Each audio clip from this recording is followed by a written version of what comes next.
यह तो आप लोग जानते ही हैं कि प्रत्येक जीव का लक्ष्य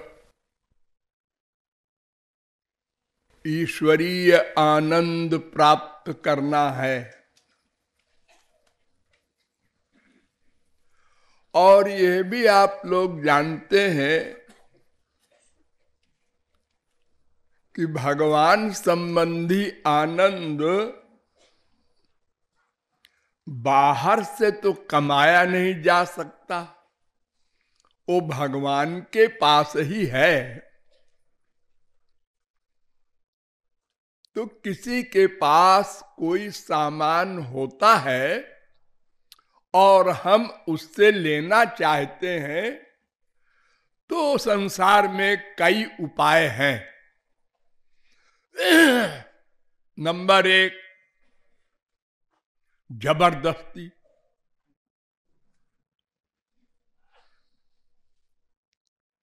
हमारे देश में क्या संसार भर में कोई रुपया ले जा रहा है, बैंक से निकाल कर या घर से बैंक में जमा करने जा रहा है, किसी डाकू को मालूम हो गया, उसने रास्ते में रिवॉल्वर दिखाया और ले लिया।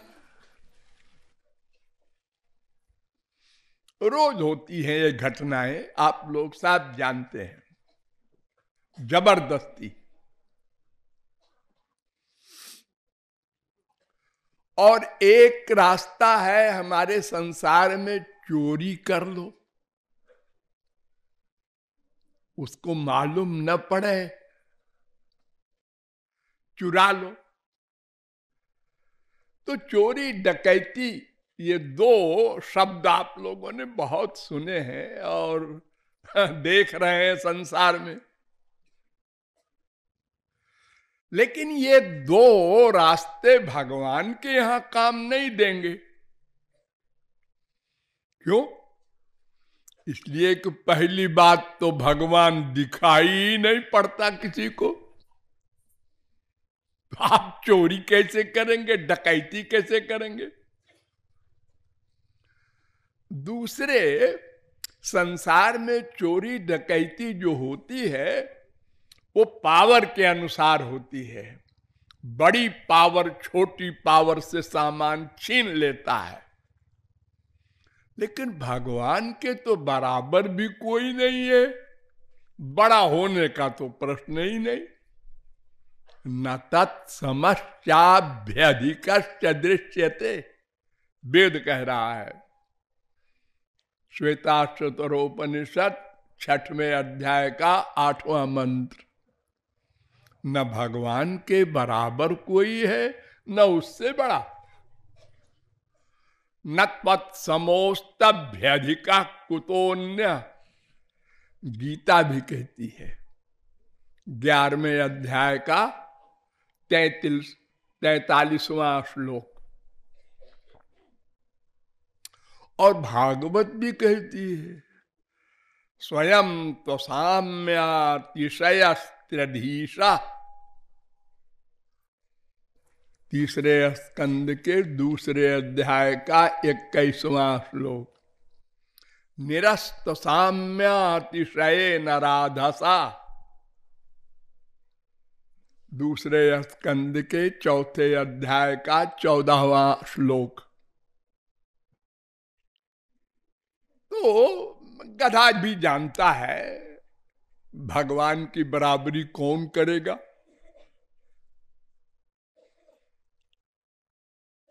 भगवान की कोई बात समझने की योग्यता तक नहीं, बराबरी करने की कौन कहे।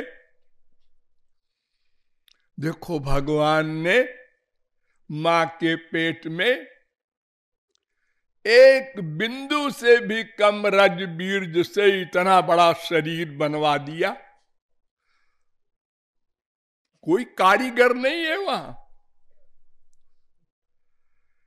इतना बड़ा शरीर, इतने इंद्रियां, इतने अंग, सब ठीक ठाक बन गए।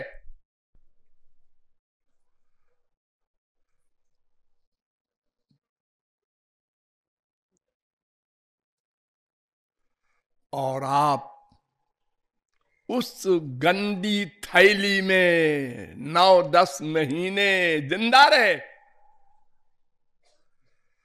अगर ऐसी गंदी थैली में किसी पहलवान को भी बाहर 24 घंटे को बंद कर दिया जाए तो बेचारा मर जाए,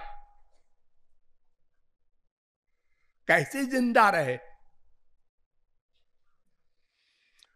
और मां के खाने से आपका जीवन बना। एक एक आश्चर्य। पैदा होते ही मां के स्तन में दूध बन गया, वाह क्या कमाल है। पहले नहीं था ना। भगवान को चिंता थी कि तुम्हारे दांत नहीं है, क्या करोगे तुम पैदा होके। तो उन्होंने प्रबंध कर दिया। फिर दांत निकलने लगे तो उसके पहले ही हजारों लाखों करोड़ों प्रकार के खाने के सामान आपके लिए तैयार है। ऐसा बाप है हमारा। और इस शरीर की बनावट को देखो, कितना जटिल है। इतनी नसें हैं शरीर में कि सारी पृथ्वी का राउंड लगा सकता है नसों को जोड़कर। कैसे बन गई? सिर में बाल बन गए। सारी दुनिया के वैज्ञानिक मिलकर भी एक सिर का बाल नहीं बना सके। अरे सफेद बाल को काला नहीं कर सके, लोग रोगन लगाते हैं।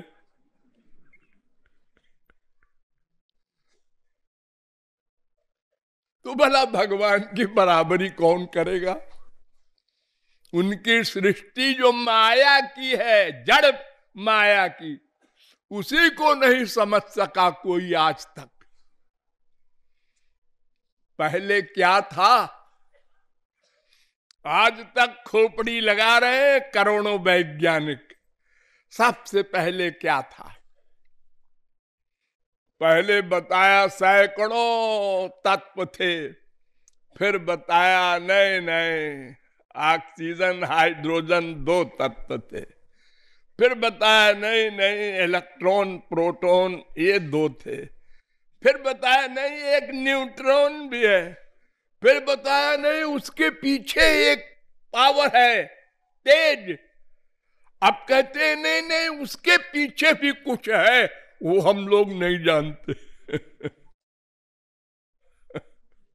अरे तुम कभी नहीं जान सकते। तुम्हारी जानने की शक्ति माइक वस्तुओं में भी परिपूर्ण नहीं है। तो भगवान की बराबरी का सवाल नहीं। इसलिए चोरी डकैती वगैरह की बात छोड़ो। अब तीसरा रास्ता एक बचा। क्या? मांग लो। संसार में भी दयालु लोगों से लोग मांग लेते हैं, 2 रोटी दे दो। तुम्हारे चित्रकूट में भी यहां तमाम बाबा बेचारे बिना कुछ सामान, बिना पैसे के रहते हैं और जाते हैं गृहस्थी के घर पर और सीताराम ऐसा बोलते हैं, वो 2 रोटी दे देता है। तो मांग लेने से भी सामान मिल जाता है। और संसार में न भी मिले, क्योंकि संसार स्वार्थी है। नंबर 2, उसके पास नहीं है सामान, इसलिए भी आप कोई सामान मांगे उसके पास नहीं है, वो कह देगा मैं नहीं दे सकता। लेकिन भगवान के पास तो कोई सामान नहीं है, ये क्वेश्चन नहीं। और भगवान के पास कुछ कमी नहीं। कोई स्वार्थ नहीं, इसलिए वो जो मांगोगे दे देंगे।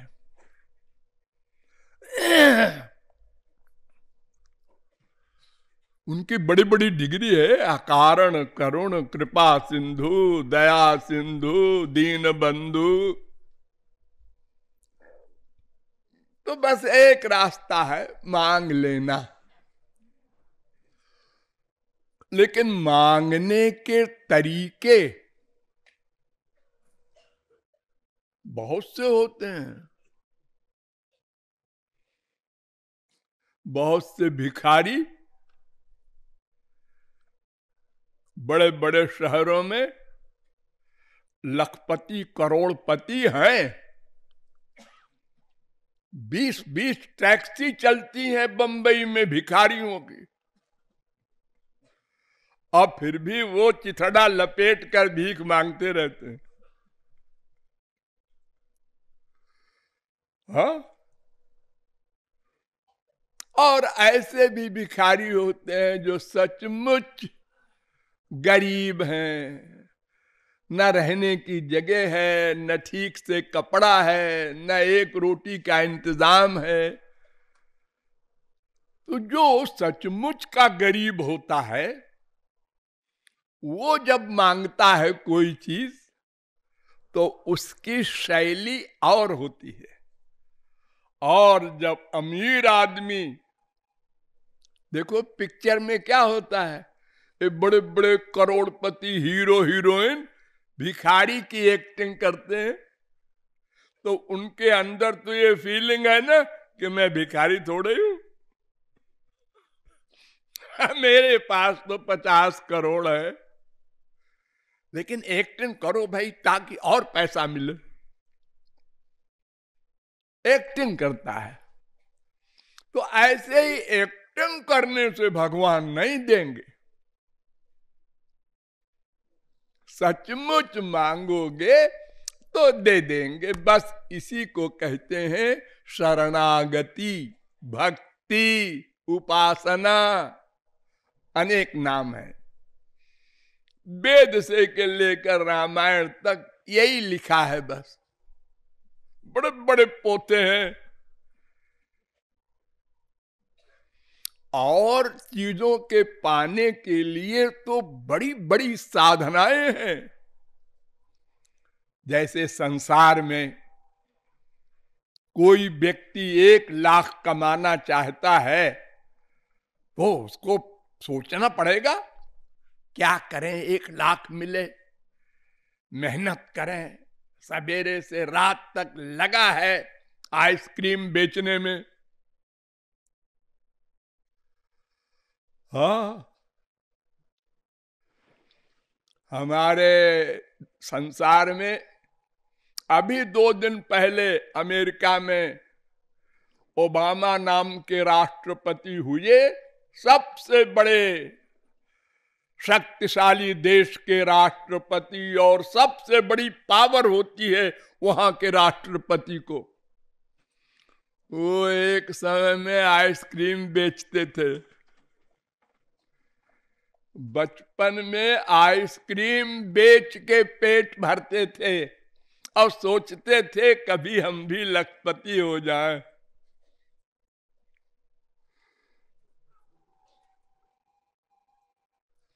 तो बड़ा परिश्रम करना पड़ता है संसार में किसी चीज को पाने के लिए। ऐसे ही संसार की किसी बड़ी चीज को पाने के लिए हमारे यहाँ वेदों में सब संविधान है। आपको राजा बनना है, आपको स्वर्ग चाहिए, आपको रिद्धि सिद्धि चाहिए, हाँ उसके लिए ये करना होगा आपको, उसके लिए ये साधना करनी होगी आपको। बड़ी कठिन कठिन साधनाएं। लेकिन जो सबसे बड़ी चीज है दिव्यानंद, मोक्ष से भी आगे, उसके लिए कुछ नहीं करना, मांग लेना बस। क्योंकि वो मेहनत से मिलेगा नहीं। क्यों? इसलिए कि तुम मेहनत किससे करोगे? तुम्हारे पास क्या है? 11 इंद्रियां हैं,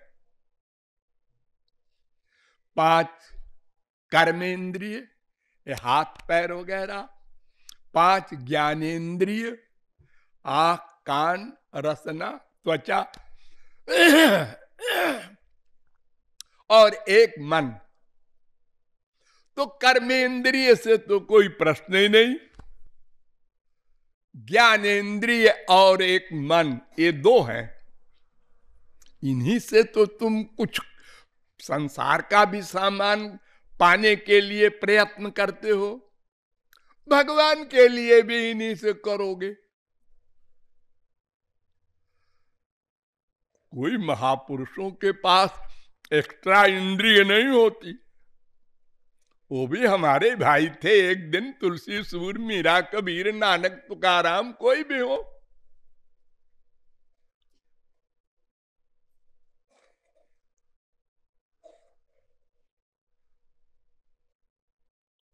कोई अंतर नहीं। लेकिन हमारे पास जो ये 11 सामान है साधना का, ये माइक है, माया से बना है, जड़ है। जैसे तौलिया, आप कहेंगे हम देखते हैं, सुनते हैं, सोचते हैं, आप जड़ कहते हैं।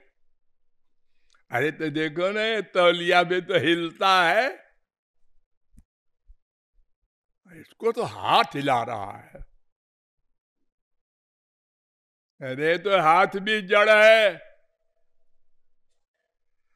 जब आत्मा निकल जाता है, जिसको आप लोग मरना कहते हैं, तो ये हाथ हिलेगा।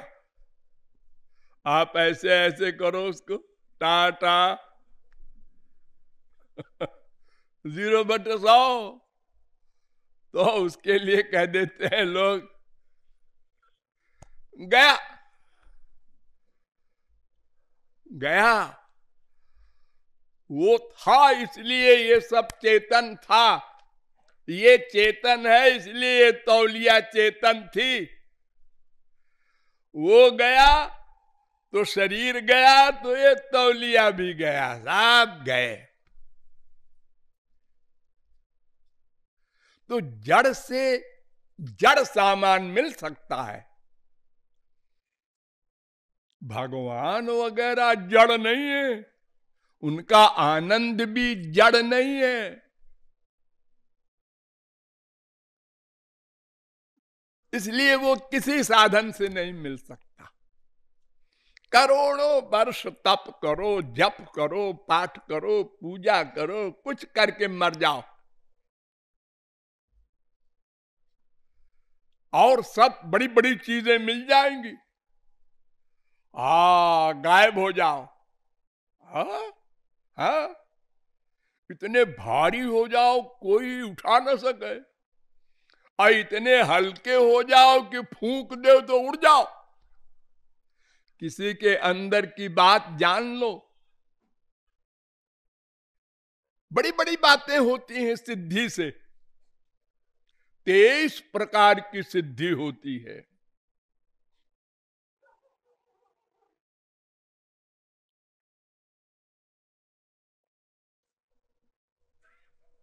आजकल नहीं है, कलयुग में, सतयुग वगैरह में होती थी। वहां बड़ी बड़ी उम्र होती थी और बड़ी बड़ी साधनाओं के योग्य शरीर होता था। आज कुछ नहीं है, शरीर भी कमजोर, मन भी कमजोर, बुद्धि भी, एटमॉस्फियर भी खराब। मत आजकल तो हाथ करो नीचे, पैर करो ऊपर, क्या है, योगी राज है, ये योगी राज है। श्री कृष्ण को भी बहुत से भोले भाले कहते हैं ना योगेश्वर हैं। तो आजकल भी लोग अपने को लिखते हैं योगेश्वर, योगींद्र, उन योगींद्रों से अगर एक प्रश्न कर दो कि बताओ जी आप लोग, ये जो आप लोग आसन बताते हैं या प्राणायाम बताते हैं, इसके पहले भी कुछ है आपके यहां पतंजल योग में? पता ही नहीं उनको। मैं बता दूं, उसके पहले है यम, नियम, फिर आसन, फिर प्राणायाम, फिर प्रत्याहार, फिर ध्यान, फिर धारणा, फिर समाधि। ये है पतंजल योग में लिखा। अरे पुस्तक है, पढ़ लो। तो नियम जो है पतंजल जी का, उसमें लिखा है शौच पहला, नंबर 1। पहले शौच का संग्रह करो। शौच माने क्या? शौचम द्विविधम। शौच 2 प्रकार का होता है, बाह्यम आंतरंच, बाहरी शरीर को, और आंतरम मन को। यानी मन को पहले शुद्ध करो, फिर उसके आगे आसन वगैरह करना।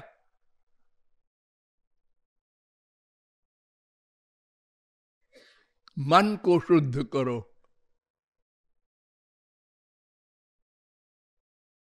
और ईश्वर प्रणिधानानि,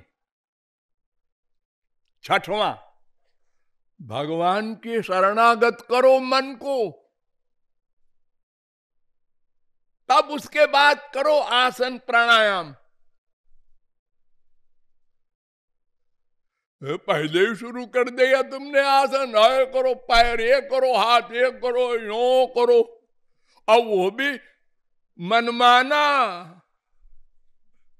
नए नए ढंग से। तो ये सब चीजें से भगवान से कोई मतलब नहीं है। भगवान इन किसी साधनाओं से नहीं मिलते, वो मांगने से। अरे बड़ा सस्ता है, मांग लो मिल जाए, बस कोई मेहनत नहीं।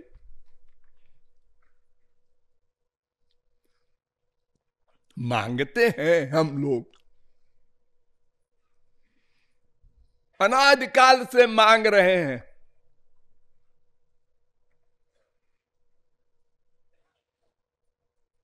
रामायण की चौपाई से, गीता के श्लोक से, भागवत के श्लोक से, कोई वेद मंत्र से मांगते हैं।